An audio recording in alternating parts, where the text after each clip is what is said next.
창세기 17장 18절에서 19절까지 보겠습니다.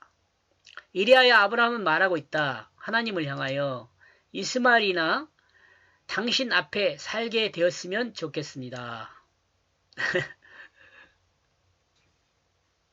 사람의 생각이죠. 사람의 생각. 하나님을 이해하지 못한 사람은 이렇게밖에 말할 수밖에 없겠죠. 하나님을 그렇게 하나님에게 많은 경험을 했을 것 같은 아브라함도 이와 같이 말하고 있잖아요. 여러분도 한번 생각해 봐도 좀 위로를 받을 수도 있을까요? 아브라함도 이렇게 말했는데.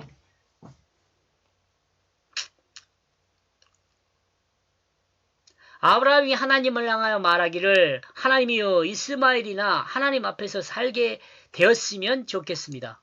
아브라함은 이스마엘이 죽을지도 모른다는 걱정을 하고 있는 것으로 보입니다. 왜냐하면 하갈이 사레를 무시한 것으로 인하여 사레가 하갈을 괴롭게 하여 하갈이 도망갔기 때문에 그렇습니다.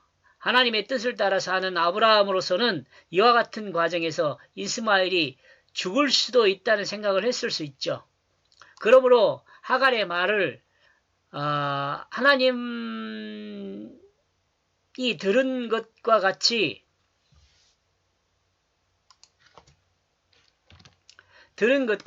아브라함도 하나님께 이스마엘을 살려달라고 기도한 것으로 볼 수 있습니다.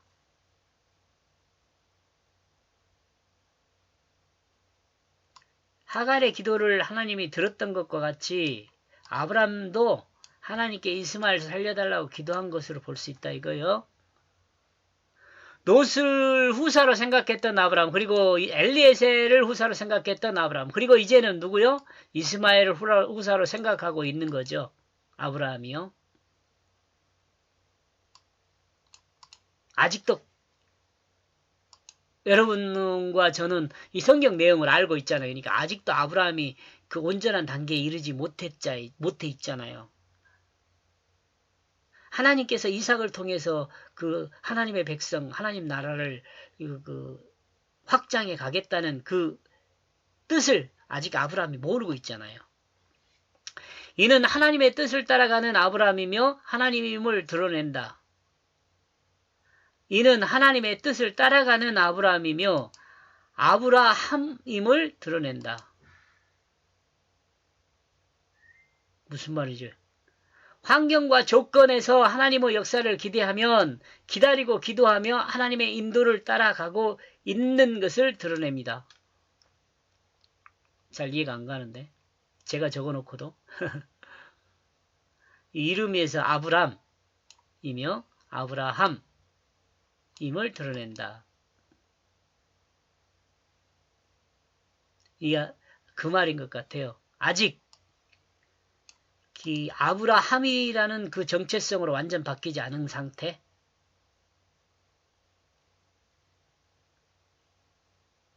그걸 적어놓은 거에 더 좋겠네요.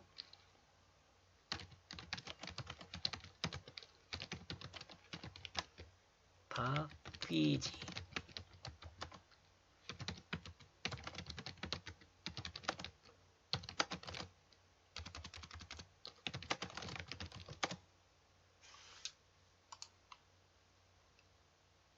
그리고 이 부분은 하나님의 역사를 따라가는 아브라함의 인간적인 아버지의 감성이 그대로 드러난다고 볼 수 있습니다. 인간적인 아버지의 감성. 제가 아버지가 돼보니까 그런 것 같아요. 제가 아버지가 돼보니까. 하나님 말씀의 뜻을 따라 순종하지만 하나님께 자신의 감정을 드러내 부탁하는 아브라함의 인간성은 많은 공감을 줍니다. 저는 그렇습니다. 여러분은 어때요?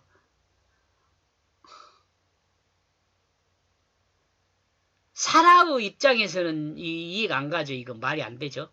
근데 아브라함의 입장에서는 그래도 아브라함의 아들이잖아요. 하나님의 뜻을 알기에 순종하지만 하나님, 이스마엘도 제 아들인데 어떻게 했으면 좋겠냐고 물으며 하나님이 좀 도와주었으면 좋겠다는 소망을 하나님께 기도하고 있는 것 같다는 거죠. 제 생각에는. 이것이 하나님의 사역자의 마음이란 생각입니다. 19절 이라여 하나님 말하고 있다. 아니다. 너의 아내 사레가 너의 아들을 해산할 것이다. 그러므로 너는 부르라. 그의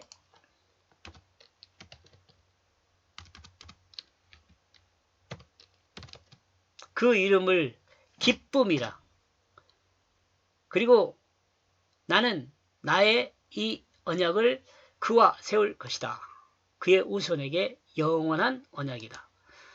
이삭이라고 안 하고 제가 기쁨이라고 이렇게 번역한 이 의미를 적었습니다. 성경은 그 이삭이라는 그 발음 그대로 적은 거잖아요. 다른 것은 다 해석하면서 이것은 그 이삭이라고 주로 하잖아요. 아브라함도 마찬가지죠. 다른 건 다 해석해서 하면서 그 이름은 그대로 적어요. 저는 한번 여기를 기쁨으로 그냥 해석한 내용을 적어 보았습니다. 의미가 좀 드러날 것 같으니까. 너의 기쁨이다 라고 말하는 거잖아. 너의 기쁨이다. 이와 같은 아브라함을 향하여 하나님은 말씀하십니다. 롯도 엘르아살도 이스마엘도 아니다. 내 아내 사라가 이제 사라로 바뀌었어요. 사라로 바뀌었어요. 이름이. 내 아들을 낳게 될 것이다. 너는 그의 이름을 기쁨이라 부르라. 기쁨. 저한테는 중요한 이름입니다. 나는 나의 이 언약을 너와 세울 것이다. 그리고 그의 후손에게 영원한 언약이 되게 할 것이다. 여기서 그네요. 나는 나의 이 언약을 그와 세울까? 여기 그가 누구죠? 기쁨이에요. 기쁨. 누구요? 이삭이란 말이죠.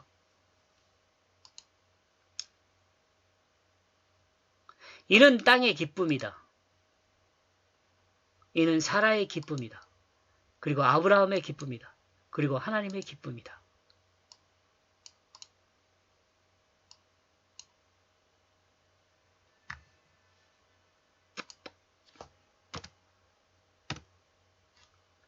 그 아들이 출생하면 얼마나 좋은지 여러분 경험해 보신 분들은 알겠죠. 제가 뭐 아들을 더 강조하는 그것은 아니고요. 제 아들이 첫 아들인데 첫째가 아들이에요.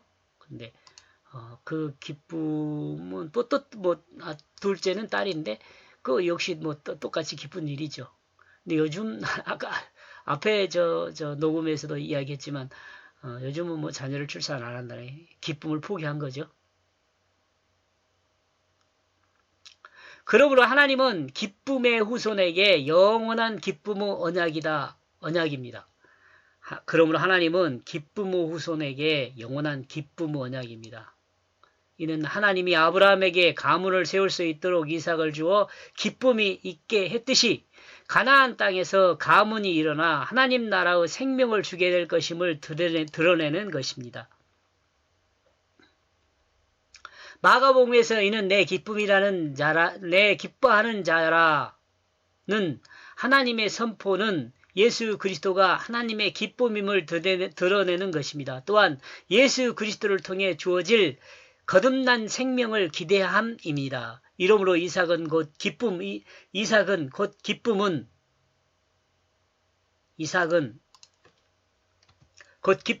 하나님의 영원한 언약입니다.